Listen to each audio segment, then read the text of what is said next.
নজর রাখবো পরবর্তী সংবাদে। কাঞ্চনপুর মন্ডল, সেখানে বিজেপির নতুন মন্ডল সভাপতি নির্বাচিত হয়েছেন বীরেন্দ্র কর। তবে আজ সকাল থেকে আমরা দেখেছি দলের পক্ষ থেকে ঘোষণা করা হয়েছে 7টি মন্ডলের মন্ডল সভাপতির নাম। নতুন করে কাঞ্চনপুরের মন্ডল সভাপতি হলেন বীরেন্দ্র কর। জানা যায় সোমবার সকালেই এই সভাপতির নাম ঘোষণা করা হয় সকলের সাথে, এবং দলের মধ্যে খুশি উচ্ছ্বাস কাঞ্চনপুরে পরিলক্ষিত।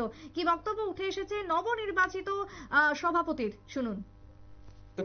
দাদা প্রথমে নমস্কার, শুভকামনা রইল যে কাঞ্চনপুরের নতুন সভাপতি হিসেবে দায়িত্ব নিয়েছে মন্ডল সভাপতি, সে বিষয়ে কি বলবে আমাদের? প্রথমত সবাইকে নমস্কার।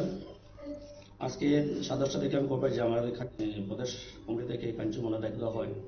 আমি কাঞ্চনমন্ডল সভাপতি শক্তি কেন্দ্র নেতৃত্ব যারা সিনিয়রিটি জেলা এবং রাজ্য কমিটিকে অনেক ধন্যবাদ আপনার মাধ্যমে যে এত বড় দায়িত্ব আমার কাছে তুলে দেওয়া হয়েছে। আমি চেষ্টা করব প্রফেসর ডক্টর মানিকের নেতৃত্বে যে উন্নয়নের বার্তা, সেই বার্তার কার্যকর বিধানসভার অন্তিম ব্যক্তি অর্থাৎ শান্তিপতি ভান্ডারী মা প্রতিটা মানুষের কাছে পৌঁছে দেওয়া আমার ফার্স্ট প্রায়োরিটি থাকবে। আচ্ছা, আজকে সংবাদটা শোনার পর মনের অনুভূতিটা কেমন ছিল? স্বাভাবিক, আমি একটা গার্মেন্ট ছেলে, পার্টি এত দায়িত্ব আমার দিয়েছে, আমি পার্টির কৃতজ্ঞতা, আমি পার্টিকে যা দায়িত্ব সামনে দেওয়া হবে আমার নিশ্চয়ই করবো। এবং পার্টি শেষ বিশেষ করে 2028 বিধানসভা নির্বাচনে কাঞ্চনপুর বিধানসভা থেকে পদ্মবুলকে জিতিয়ে ডক্টর মানিকের হাতে তুলে দেওয়া আমার ফার্স্ট প্রায়োরিটি থাকবে। আজকে থেকে কাঞ্চনপুরের আপনি নতুন মন্ডল সভাপতি, সে বিষয়ে কাঞ্চনপুরবাসীকে কি বার্তা দিতে চাই? বিশেষ করে দেখুন কয়েকটা বিষয় আছে, যেমন আনন্দবাজার সবের একটা দাবি, আনন্দবাজার একটা আলাদা ব্লক, 10,000টা ফায়ার সার্ভিস স্থাপন ঘর আছে, এখানে ফায়ার সার্ভিস স্থাপন হয়নি।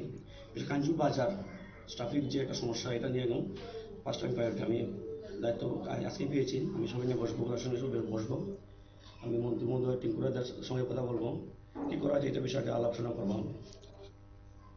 ঠিক আছে, ধন্যবাদ।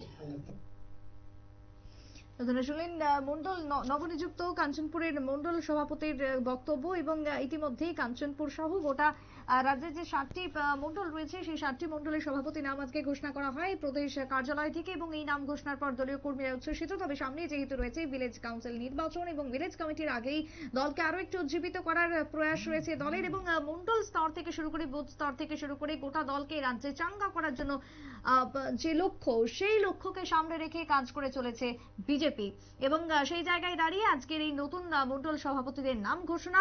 আগামী দিনে দল যাতে আরো শক্তিশালী হয়, কোনায় কোনায় যাতে দলের সমস্ত কাজকর্ম এবং কর্মীদের মধ্যে উজ্জীবিত লক্ষ্য করা যায়, তার জন্যই চলছে চূড়ান্ত প্রস্তুতি। ছোট্ট বিরতির পর ফিরে আসবো, সঙ্গে থাকুন।